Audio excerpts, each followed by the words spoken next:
Resume. Okay, hello and welcome everyone to our Inclusion and Wellbeing Forum. As usual, we request that all mics be muted to ensure that our speaker can be heard. If you have a question, you can either raise your hand or write it in the chat, and I'll monitor the chat as your host today. My name is Catherine O'Farrell. If you have any really interesting comments or something to contribute, please feel free to do so. Keep it focused on children, and we try not to mention specific schools or specific cases in the interest of confidentiality. And while Susie and I give advice, always your school's guidelines will take precedence. So if you have any questions or you have any doubt, you can approach us, but always take your school's guidance first, because they are your employer first and foremost. Today we have the wonderful Miss Susie Hache presenting, and our forum today is focused around well-being, and I will hand you over to Susie. So one second. I need to share my, I go to more, share screen, oh Jesus. One second, just give me a minute because I'm not very good with this. Yeah, I got it. Share. There we are. Okay, thank you. So good afternoon, everybody.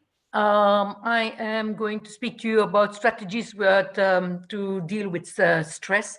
I've chosen this topic because I believe that having seen the past 5 weeks what we are going through, I thought that just speaking about this this week would make sense, as we are celebrating at the end of the week, the beginning of next week, the Mental Health Day, which is on next Sunday.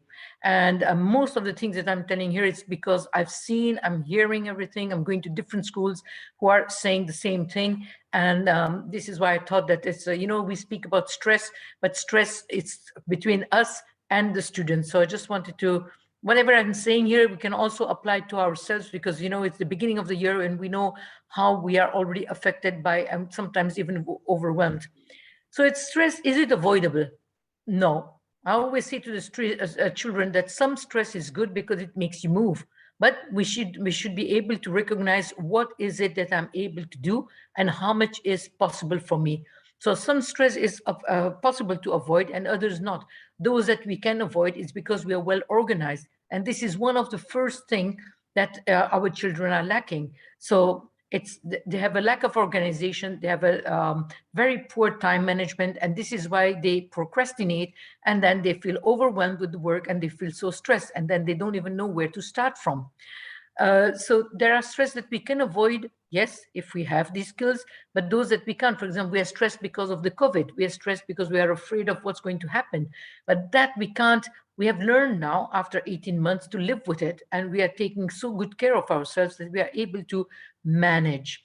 Now, we are seeing, since we are back to school, we have had nearly 70% back, and now we are nearly 100% back. Just a few medical reasons why they are staying home, but the others are really back, and we do see that children are stressed. They are afraid. You can see this behavior of watching that, the OCDs and all these kind of things. So this is why it's important for us also to say, well, quiet hands or something like this, to just say, we are not going to say, oh, you need to wash them again or stop washing so much. We don't want to pinpoint their behavior, but on the opposite, give them a way of dealing with it so that it goes softly and smoothly. So once we understand what is stress, we are able to control it. So it's a reaction that is how do you say, perceive some demands or on threat. So when we see it's a threat, it's because we are not organized. When it's on a demand, it's because we know that, for example, there's an exam coming up and I put myself as a target as I want to have A stars, and I'm going to do everything that I can to do so. Just this morning, I was having a chat with the students and was just telling him that I can understand that you're a very high achiever and still you doubt yourself. You want to strike all A stars. I can understand that, but it comes with a price. Be careful, because some students are they're putting so much stress on themselves that they don't understand that they are compromising some parts of themselves, and they will pay the price later on. So, when you feel that it's going towards perfection, just make sure that you recalibrate that and make them understand that, you know, you need to have a life around it. You need to have some relaxation time and things like that. So some stress is necessary to as a motivation. So it makes you move, and and also it gives you some challenges and to push yourself to do little further and further better for yourself. But of course, when we put too much in our plate, like I have students who have done so many GCSEs and then they want to add on to some more GCSEs just for them to, because they say the more I have, the more exposed I am, I will have better choices for university. And already now I can feel that she's compromised. So when we say as a school that we don't advise you to do more because we know that they have taken enough. But sometimes parents who don't understand the system, they go for it, and then they don't understand that the child is not able to cope with it. So there is a YouTube video. I'm going to pass it so that you can see it at your leisure. So what we need, and when we are stressed, we don't see that. We are so much in a fixed mindset that sometimes we don't see the solution. We don't find the solution, and we just feel overwhelmed, and we don't know how to get out of it. So, and that is why we need to have a shift in our mind. And sometimes what happens is just by talking to someone, it doesn't have to be another counselor, it doesn't have to be someone in the inclusion department, can be any colleague or friend, and just say, I have this, and this to do, and I don't even have time to go to the hairdresser, I don't have time for myself. And just, did you try this? Did you just try this? You know, you stop at this time. Just say that after this time, you won't take anything for yourself so that you can manage time. So this morning I had a girl who was telling me she's in year 13 and said, oh yes, miss, this is all good in theory. When it comes to practicality, it is not possible. I'm sitting 3 hours, but if I have to do the efficiency, maybe 30, 35 minutes. So I said, well, nobody can sit for 3 hours. So there is a thing that you were diagnosed with depression 2 years ago, and you were also prescribed with the ADHD. But then we were not sure that if the ADHD was a consequence of your depression and stress, or was it really ADHD, because they've not done a full cognitive assessment. And but we have seen over time that you have really become better and you're able to cope better with things. You also want to act like you were before. So if the Susie of now, it's as if she's comparing to the Susie of before. But don't forget that meanwhile, there are certain things that are a little bit shaky. I'm not the 100% that I was before. I'm better than when I was in that dark moment, but I'm still not 100%. So what is it going to take on me to get there? And sometimes we're just not able to be 100%, but it's okay to work 90%, 85%. And that's where we need to show the child. So this morning, what I did with her, I just said, try to work 30, 35 minutes, take 5 minutes break, stand up, walk, and come back. And do that again repeatedly over time for 5, 6 sessions, and you will come to your 3 hours, but with little breaks in between. And then let's journal it. How much, what are the thoughts that's coming in? How much efficient you were? And let's talk again in 3 days. And let's see how that works for her. So you see, we are just trying to change that fixed mindset into a growth one. And she went away happy. She went away with a plan. And we are going to reanalyze after 3 days. So that's all what we are looking at. It's just to have a shift in the mindset so that they're willing to take a suggestion. Try it out. Is it working for you? If not, what else can we try that it works for you? Because we cannot, as counselors, also pretend or to be so sure that we have answers to everything. That's not possible. But we just try and error. What works for you? What doesn't work for you? How can we tweak in? That's what we are looking at.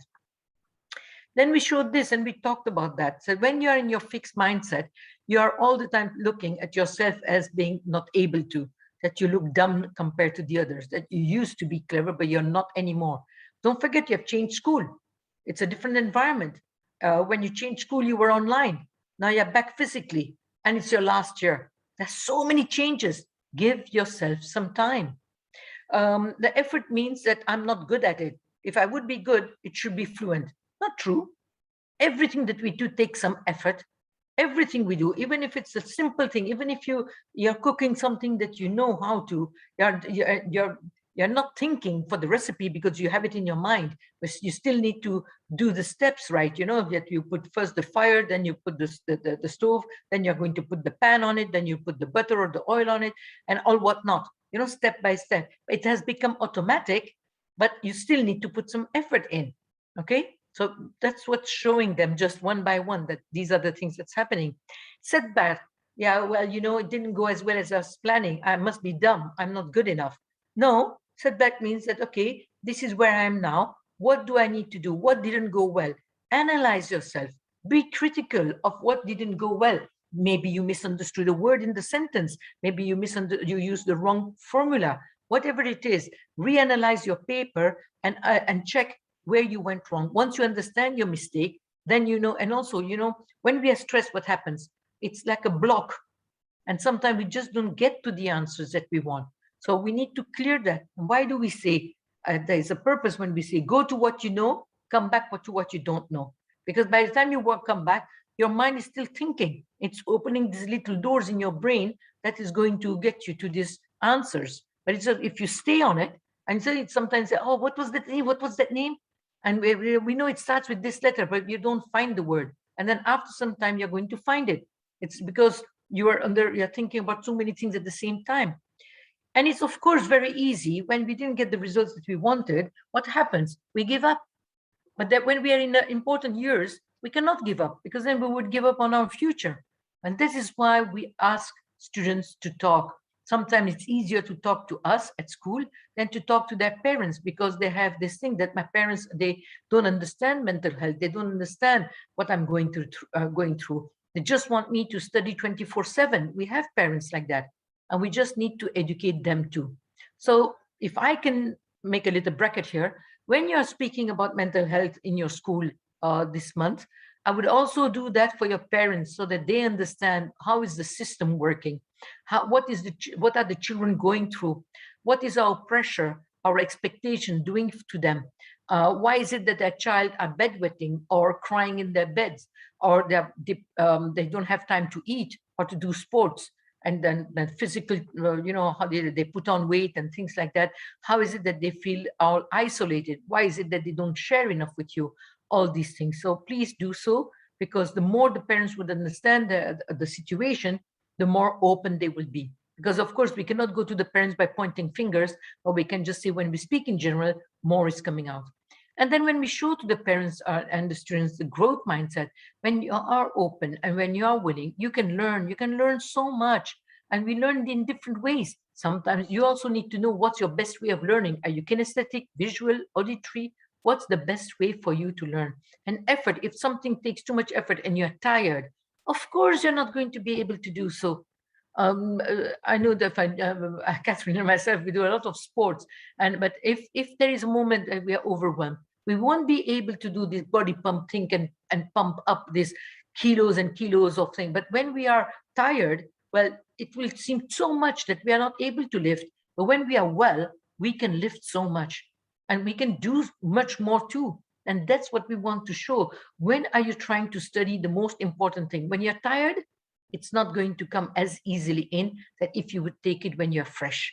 So it's also important to know what is your best time in the day for you to take something up. What's the best moment for you to study something important? When they say at night, well, I would tell you right away, no, that's not true, because for us clinicians, we know that the brain is like a day wave. So after a certain amount of time, 6, 7 o'clock, it will take 1.5 to 2 times more for the brain to take in than if it would be on a daytime. And when it's at night, and they say, I'd like to study when nobody's around and it's peaceful, it's also not true, because the brain is made in a way to sleep at that time, or to study on your bed. No, the bed is a purpose to make you sleep and relax. So you would study on your table, not on your bed. All that needs to be explained, and that's how we can take some stress away. It's not easy for people to work in hospitals, nurses and doctors, we know. Why is so? Because their system is so different. Also, what do you call, the pilots is the same thing.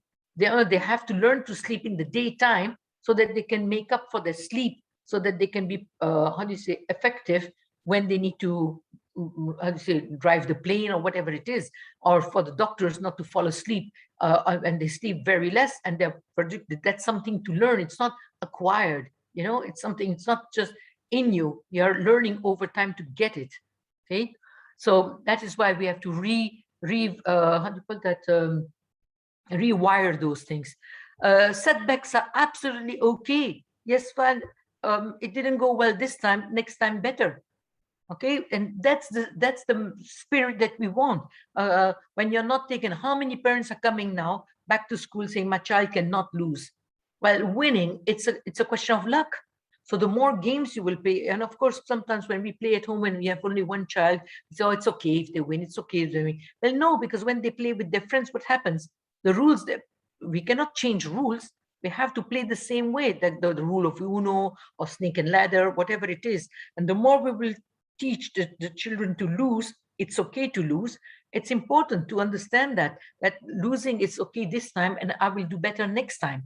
So, and it's the same with our results. If we have, of course, it's again parents' response to the grades that's going to tell the child, well, I've disappointed them. And that's what we want to change. And we can't put that much pressure today on our children. So, and what is the thing that we want? It's to be engaged at all time. That's what we are looking at.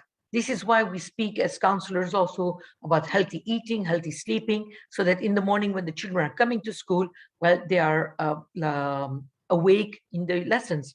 What we have done this year, and it's the first time finally, after 23 years, the school has listened, and we are now lining up all the students coming in the school, that they come by bus, by car, or whatever. They line up outside, they come and say good morning in the morning, they wait in the line, and then they walk. Believe me, that moment of waking up and standing on their feet, it's so important, because they cannot fall asleep. If they would go right away from one place to the other, they would just fall on their table, and then they would put their head down and start sleeping again. So that's what we have done. We have lined them up to a certain time, then they walk in, then they have their registration, then they start for half an hour well-being, where it's a very interactive program for half an hour every day. So they're all engaged, they're awake, and they are connecting, and the brain is switched on. And then we move to the classes. So you can see that the children are really, we have already felt that our children are more focused. So this is what we are looking at, you know. So do what you can in your school, but just to make sure that, you know, they're awake, because children sometimes, you know, they sleep late and all whatnot. So what are the stressors? Yes, Susie, can I just ask, on your presentation, can you click X next to the design ideas so that the screen is a little bit bigger? So it's just a where little do bit I do that? So if you go to the right, yeah, done. Okay, perfect. So thank you. So we know that the stress is coming from academics. We also know that the stress, when I speak academics, we have many children who are changing from the CBSE system or any Indian system to the British and American system. They think it's easier, but the problem is that they have not done the shift in their mind to study, because the study is different.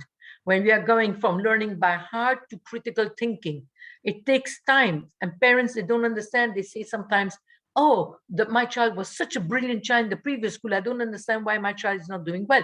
We need to explain to the parents that this is the reason. We are marking them differently than in the previous school. So every system has their own ways of doing, you know. The social, today, the children, for them, it's very important, more than the academics. It's making sure that they fit in. And, you know, there's the body shaming, there is the fact of not being on social media, not having a mobile phone where you have, how do you say, a package to be used at 24/7, or whatnot. So that makes them feel different than the others. So that's why there's too much going on in their life at home. Parents losing their jobs, or large amount of family living all together. They have their in-laws or grandparents living along with them, a different generation. Then it's yappity yap going all the time. You know, when I was younger, when I was your age, do the children want to hear that? No, it's already difficult to be them. So wanting to hear one generation, maybe 2 generations, too much for them. So they cannot even relate to. So we need to be very careful. The world news, with so much happening around, that's also creating stress in them. Illness and death, we know that they've been through so much, children. Stress at home for various reasons. can be divorce, separation, fights, teenager years, whatever, the siblings rivalry, jealousy, new baby after so many years and all whatnot. So we have also pressures from different people, family members, friends, schools expectation. We also have, we are not allowing children to take enough risk, you know. They are spoon-fed, so we just want to make sure that everything is done for them. We know that there are consumerism, and that's the world of today, unfortunately. There is so much of corporate thoughts and political thoughts and propaganda going around. They're overstimulated. That also is very, very important. They are hearing sometimes parents talking. The walls between in the houses are so thin. I always say to parents, please speak outside the house than in the house. You never know who's eavesdropping. The unrealistic environment, when we spoke about that, the social media, poor diet, poor sleep quality, the quality of sleep, and the lack of exercise. All this is creating stress. So it's important to bring a balance, but how to do so? So what do we have also? What are the tips that we are telling the parents? So to have a general conversation with their child, make sure that it's at the time where we listen. A conversation, you talk, I talk. It's not me lecturing you.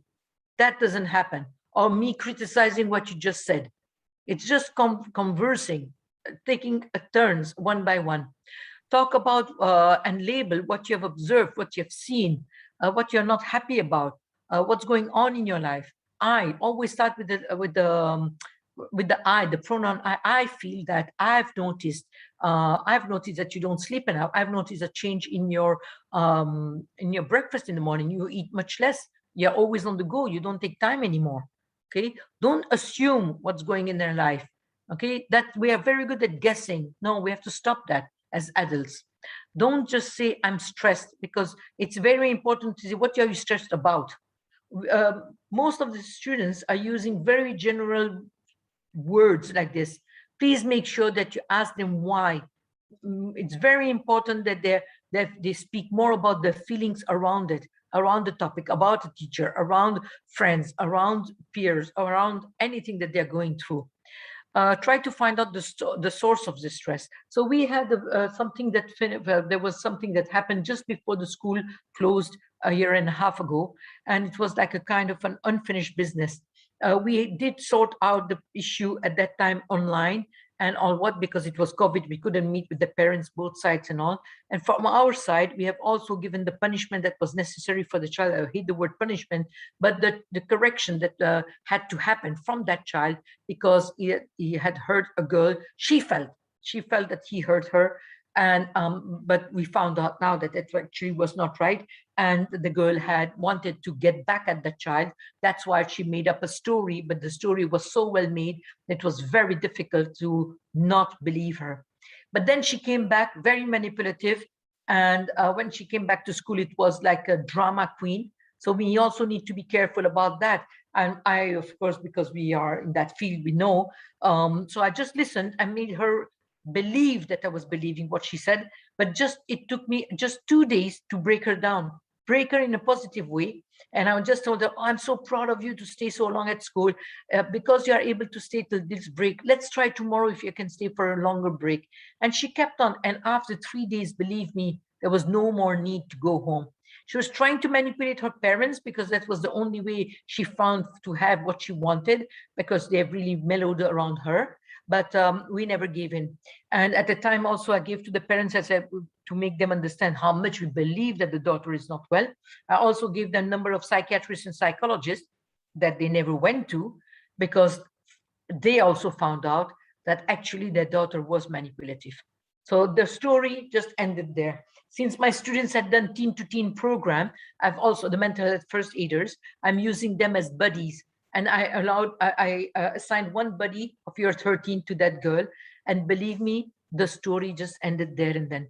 So wherever there was a big stress, now we know that there was nothing such. So we have to be careful from real stress and from manipulation. So to the parents, what we are going to say, be patient and calm. Things may change, but there will definitely be change for a better. And if we can't within the school, it's okay. We have specialists outside in the community that we can go to and who are going to make sure that you are in good hands again, and that you are able to manage your life slowly but positively. So we need to be positive about their ability to manage a situation, baby steps. I don't know if you have that, but we have, for the first time in 24 years, we have had psychosis in school. Very difficult to handle sometimes, but as we are trained, it's easier. But if it would have been anybody else, I'm sure that the parents would have, the school would have said to keep the child home, because it is quite hands full. They have auditory hallucination, visual hallucination, where they see things and they see like sharp things, and they say that, okay, I need to take my life and I need to take it now. Things like that. So, you know, we have also arranged for the child to say, as soon as you feel this way, this is a magic card. You come right away to my room and you can have time out. Time out till you're better, and then we will go back time in. And it's working very well. We are working with the external psychologist also, who is a CBT therapist. And together we have managed to bring that child in such a short time already so far. And he feels also empowered. And I always say, how can we reduce your inner voice so that you can hear around you what's happening around you? And that works. So after listening to, so make sure that you listen to the child, try to not to solve the problem for them, but brainstorm ideas, teach coping system. So like breathing technique, blow the bubble with the little ones, relaxation technique as just do some yoga pose, some stretching is good, walk around if that works for you. If you want to have a lap around your astroturf, just go and run a little bit, whatever that works for that child to calm down. Very important. Help your child to label their emotions, and just pretend that you don't understand. We don't want to guess for them, because sometimes they want to make us happy. We want them to tell exactly what's going on. No wonder you felt stressed when. No, okay. We can just say, I can imagine how hard it has been for you. Just validate the feeling that they have, so that they feel heard and they can share more with you. And then brainstorm the problems together and say, okay, if you try that, what is the outcome do you think will be? And if you try this, what's the outcome? Let them find the solution. Okay, so they need to use that critical thinking, and they can. What we can try to do, it's also be a role model for them. I just had Sunday morning, this girl that I was telling you who had a bad time management, and she was just saying, when I see you, how much you do, I said, no. Don't take me as an example, because I have 36 things on my table. I have a system in my mind. It will be done, but I know also what, where, when, and it looks a mess, but this mess is mine, and I know exactly how it's going to work. But and she says, yeah, but you do so much. And I say, but you compare yourself, for potatoes and tomatoes, just compare yourself with yourself. If I have to compare certain days myself to my own self, there are days that I'm more productive than others. And that made her think, as does that happen to you too? And so, of course, there are days that we cannot manage, we cannot do as much. Days that we have unexpected parents coming in, and am I going to say to the principal, well, no, stop, you didn't have my permission, I'm busy elsewhere, I'm not going to see that parent? No, it doesn't happen that way. So sometimes you're delayed in your work, but that doesn't mean that I'm going to spend more hours in school to finish it or bring that work home. Because I was just saying, Catherine, before we started this, there is a cutoff time. You have to have that cutoff time. Children need to have a cutoff time. It's very important to have so that after that time, it's my time with my dog, for a walk, for sports, for whatever it is. It is important that we teach them to take care of themselves, so that they can monitor their stress level. What helps them? When do they feel more relaxed? After which activity? After what song? After what music? After what is it that they feel less stressed? Because we're not stressed 24/7. That's not happening. Otherwise, you'll be into a hospital. Things of this, how it impacts their daily life. Are they productive or not? If they're not productive, we need an external help. If your child watches so many things like drinking, smoking, and they get angry when they're overwhelmed, but we need to also show them that, is it something that you really want to imitate? Is it something that you really want to do? So, sometimes they just follow the wrong role model. So they need to think for themselves also, is this going to help me? Especially when they're on medication. We know very well that certain medication with alcohol doesn't go. And although it's not allowed, we know very well that children have access to alcohol. more easy than we think. Getting upset to our child who is acting out. We think that they're acting out and we are getting angry at them. Stop with this. Well, if they could stop, they would, but it's just that it is not possible for them to stop at that time. So when they are stressed, it's important to tell them, I can see that you're overwhelmed. You want to tell me something. I'm just not understanding. Why don't you take 2 minutes to calm down, or don't say calm down, just breathe in. When you feel relaxed, just tell me and we will talk about it. So that they can talk less emotionally, and then they will start thinking, actually, this was ridiculous. Okay, so we need to make them realize that, and also it's like us, we are not going to act angrily when we are all worked up, because we are going to take more wrong decisions than right ones. So it's also good to role model that, you know, I'm going to take 2 minutes and I'll come back and then we can discuss about this. Limit the stress when possible, especially in the morning. Okay, that book that I'm suggesting you is fantastic. They have it for kids and they have it for teens. They are very good. This is a very good one to share with parents. Limit access to adults' conversation. You can also say, I know they're big, but when the age will be appropriate, I'll come back and talk about that. Maybe they see that, you know, between parents, there are some fights. We can say, well, we don't always have to be in agreement. It is sometimes possible, but we don't agree, but that doesn't mean that we are going to divorce. So please don't jump to conclusion. Okay, we have to reassure the monster, the fear that they have in them. Discuss if they have difficulties with their homework, if their time management, with their friends, with their games, they want to play games. Okay, when is the best time? So we're not going to say never. We are going to just say what's the best time and make a plan so that, you know, once there is a structure, it's easier. If your child does not want to talk, say, you know, I'm here. Whenever you feel ready, I'm here for you. And that goes with teachers, that goes with counselors too. We cannot force someone to share something if they don't want to. Allow your child to guide how to help, what is the help they want. We cannot just give them solutions, as I was saying before. It's because we cannot solve all their problems. It's not possible. And also, you have kids that, you know, they create problem. So we need to say, okay, what are your top worst problems now that you would want to solve, and then focus on that. And they can say, you know, it's like, okay, the others are less important. So they are able to manage that. The main thing is, I was just also writing, is to teach our children to be resilient. And they have been resilient. The past 18 months have just shown how much resilient they can really be. So what is causing stress? Lack of sleep. Okay, so when they have sleeping issues, they have muscle problem, they have a body ache, they have fatigue, headache, complaining about, you know, are they drinking enough, grinding teeth. Some they will not know, but you will know because we listen to them. I'm talking about parents. A loss of appetite or overeating, and then intestinal issues, you know. So those are the kind of things that are going to give you a sign already that, okay, I'm not my usual self, and that something needs to change. So the other thing is that you will have lack of concentration. You will not be able to pay as much attention. And we know that when we go to sleep late, like yesterday evening, I was doing a webinar late, very late, and it ended really at 11 o'clock. I was just ready like a dog to just sleep in my bed. Really, it was so late. And today morning was so difficult to wake up. And I said, you know what? I'm never going to accept such a late call anymore, because it's not helping. It's not helping me.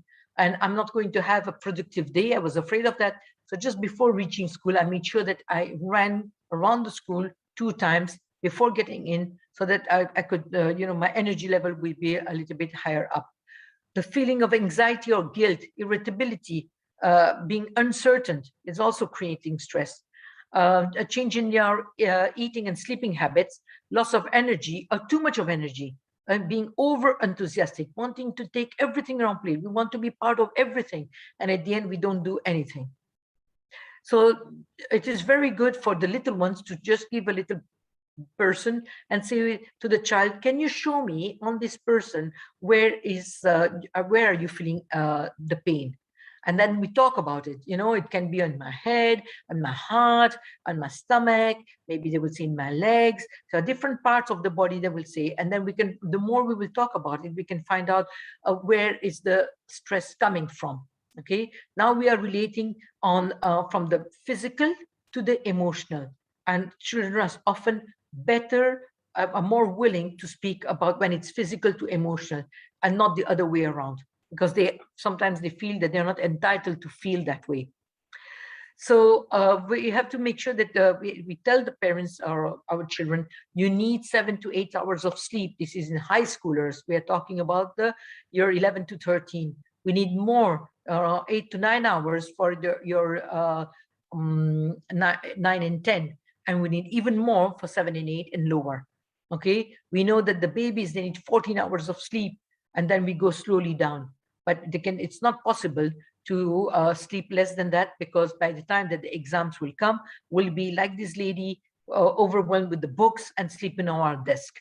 So it's very important. Also, if you're taking naps cannot be more than 20 minutes, power naps as we call them. It's important to have just that power nap, just to relax your mind and then refocus afterwards on something else. If you sleep in the afternoon, you say, well, I slept in the afternoon, it's okay, I can study late. It doesn't happen. It doesn't work that way. So we should not even encourage that.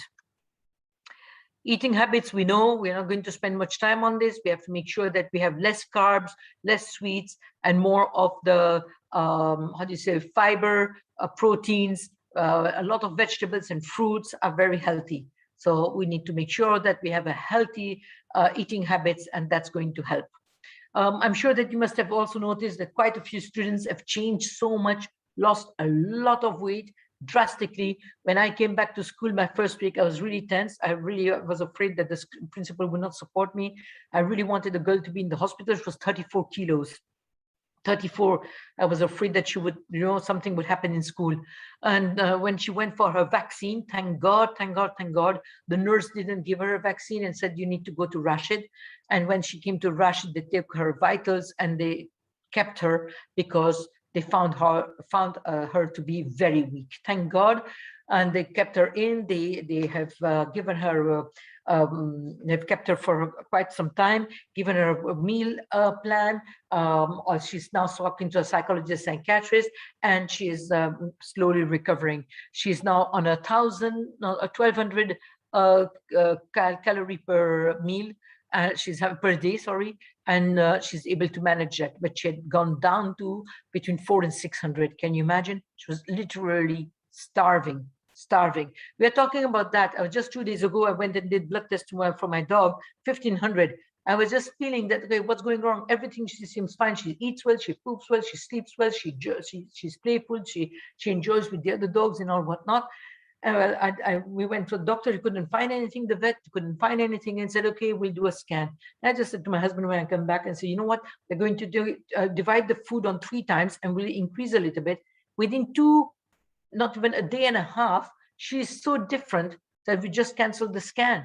And that what applies to us human being applies to the dogs too. And I was reading in the back of the food how much we need to give. Well, it was too little for my dog.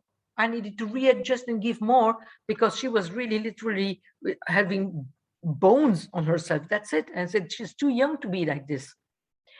So also what we need to do is to include exercise. We know how much exercise helps with dopamine, serotonin, and this is what helps us to make us feel good. Whatever exercise you can.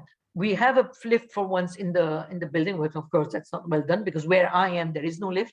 So I make sure that I never take the lift. I walk up and down the staircase. I make a point of never taking the lift. I could take to the other side of the building and then cross and go across. It's easier. But even with my books and my things and all my things in the morning, I never take the lift. I make sure that I walk up the staircase, and that that the little exercise that you can in the day, it's because otherwise we are seated the whole day. So it's very important that we do some exercise. Same thing with the social. We need to have some social. You will see again in your students that they're fearing, what will people think? They have a lot of what ifs in their minds.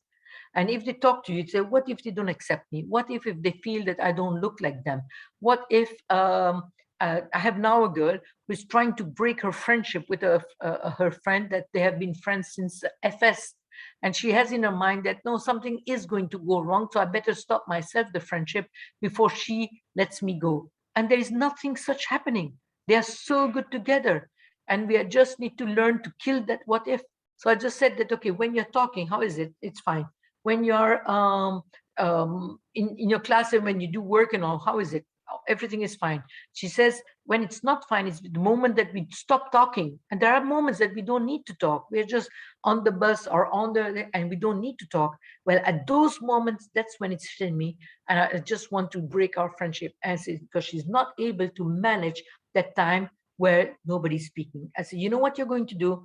We just found that today, after 3 sessions, this is the 4th one today. I said, why don't you tell your friend that you're struggling with this? And say that, you know, when you and me, we don't talk, there are lots of negative thoughts going in my mind. And one of them is like, you don't want to be my friend anymore.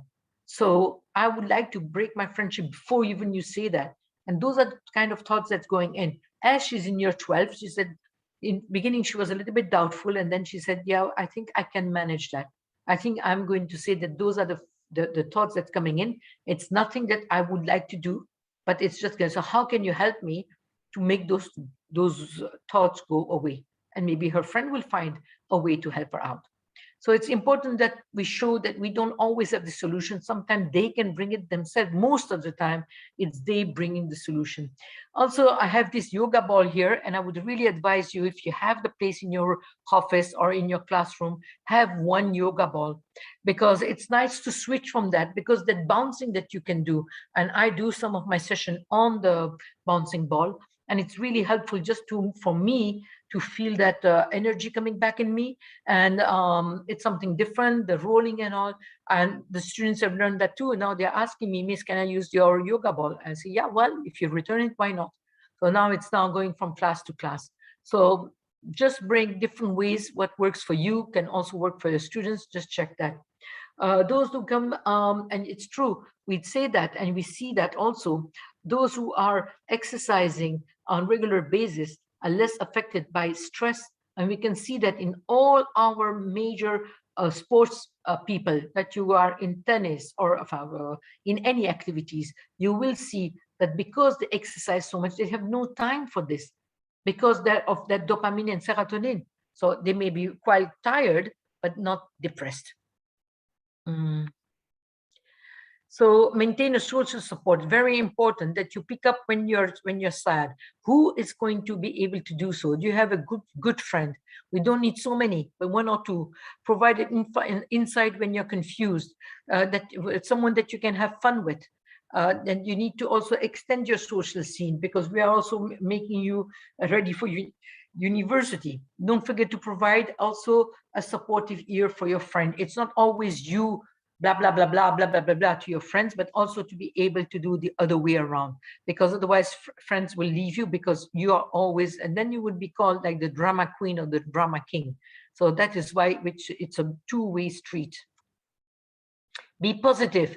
Think of the stress and the challenge rather than the threat, okay? If you can't change the stressor, then try to change yourself and adjust yourself, adapt yourself to the situation.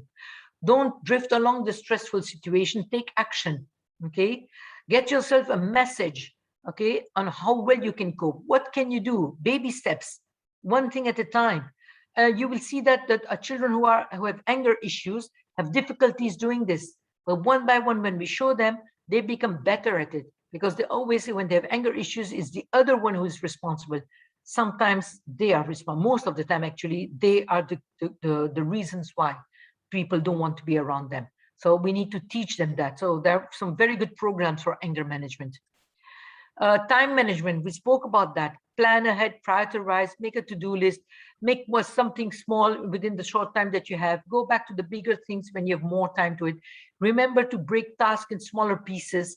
And what's your goal? What do you want to achieve? What do you want? So just yesterday, I said to Miss Catherine, I said, I'm sorry, is it still possible to change the topic? And she said, of course. And I said, yeah, I think this would be more suitable. So I changed my goal.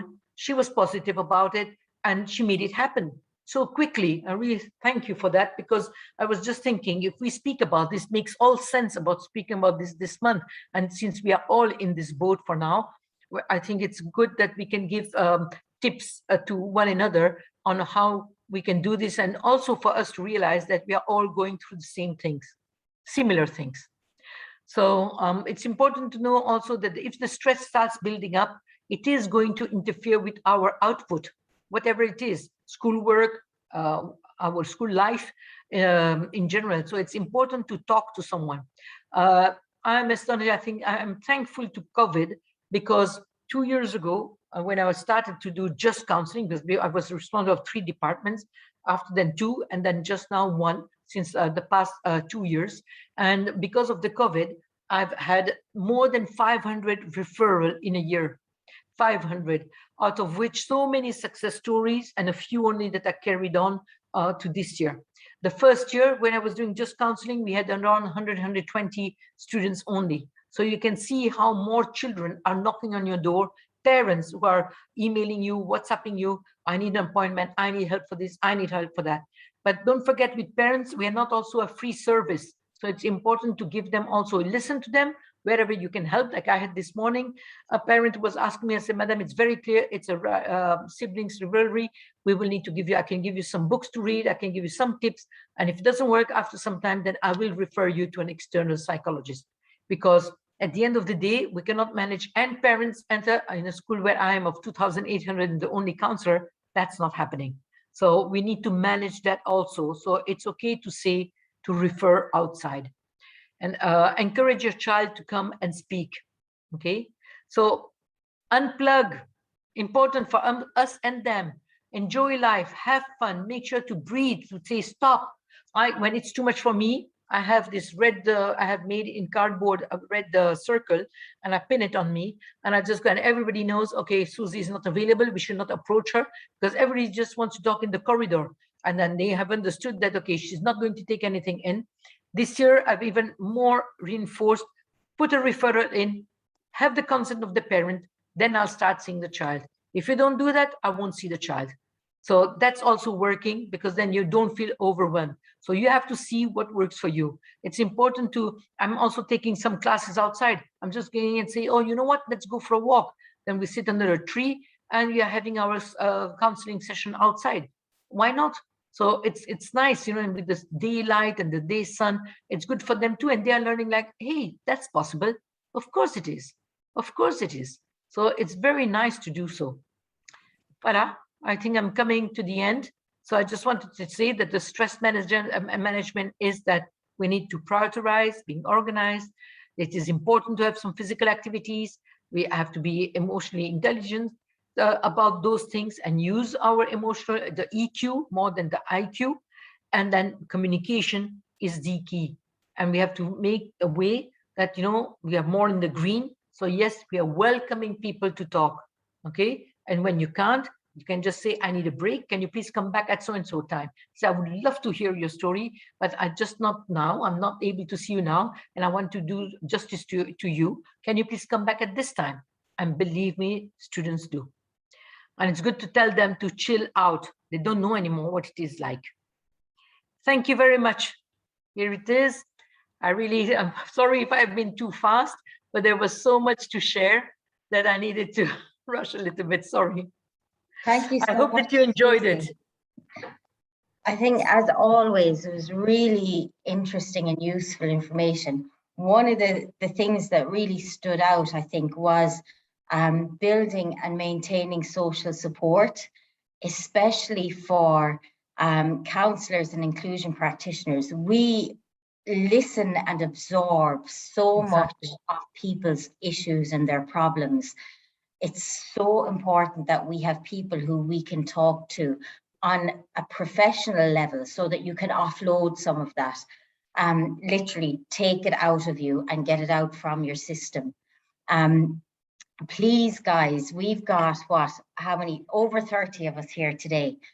If you are in a school where you've got other schools around you, Google the schools around you, see who's in a mirroring role to you, who is a counsellor, who's a Senko, who's a head of inclusion. Pop them an email, walk over to the school. If it's next door, walk over, introduce yourself and say, hi, I'm in this role. We are both doing the same thing. Would you like to be my friend? Or would you like to work together or do some initiative or do some well-being or something together? Build those relationships. They're invaluable. when I first became a Senko, I had no formal training. I had my psychology training, but I had no formal training in managing a team, in managing a school. I went straight into SLT. I had no idea what I was doing for about a year. And it was only because I joined, Susie was one of the founding members of the Inclusion Network at the time. I joined the Inclusion Network and I learned so much. And I realized if you reach out, pretty much everyone will say, yes, I'm in the same position. Come, let's work together.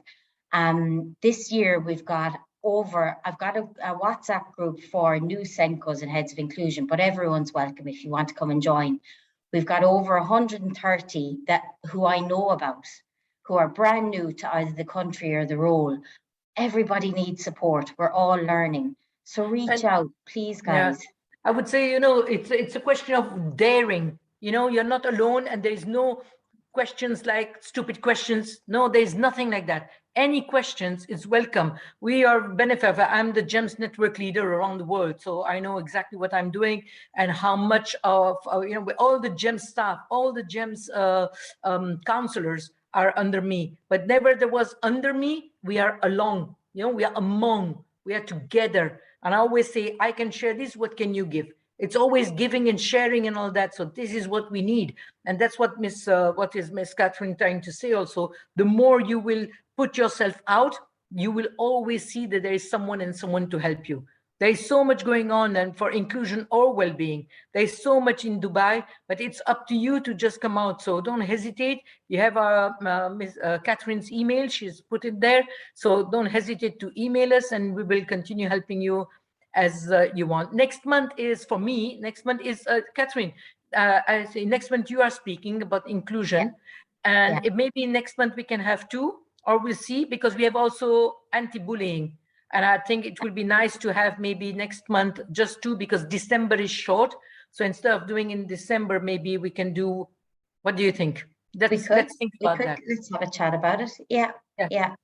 And guys, for anyone who's interested, we're hosting a coffee morning. I've two roles. I've got a company called Inclusion, but I'm the director at iAcademy Middle East. And we're hosting a coffee morning at our campus in the Knowledge Village, where anybody who wants to come and meet inclusion practitioners, counselors, heads of inclusion, Senkos, LSAs, SEN teachers, anyone who's working in inclusion, VPs, principals, anybody, everyone's welcome at 11 o'clock this Saturday at Knowledge Village. And it'll help us all connect, and we can put faces to the name. Be mindful that you need to have either a vaccine or a negative PCR within 48 hours, same as we would with school. But everyone's welcome, guys, and it'll be a really nice time to get everyone together just to connect and say hello. And you might meet somebody who's your neighbor in a school next door to you who you might be able to build a friendship with. But that's where you get your most, like, very often people think, because I can answer questions quickly on WhatsApp groups, they think I have a wealth of knowledge. Usually I put the question on another WhatsApp group and they'll answer me, and it looks like I have a lot of knowledge, but it's a shared power of the collective, and it's always with people who are always happy to support. So do reach out and connect, and let's build up our community of practice and support each other. All right, everyone, thank you so much. I'll pop through an email. If you're not on our email group, you can reach out to either Susie or me on LinkedIn, and we'll add you to that group. And we send out a forum email maybe once every 2 weeks with some updates about what's happening in the news or what's happening with the regulators across the whole of the UAE. So, well, thank you very much for your time. Thanks, Susie, for a wonderful presentation. You're welcome. And we will see you all next month. Have a wonderful evening, everyone. Bye. Bye.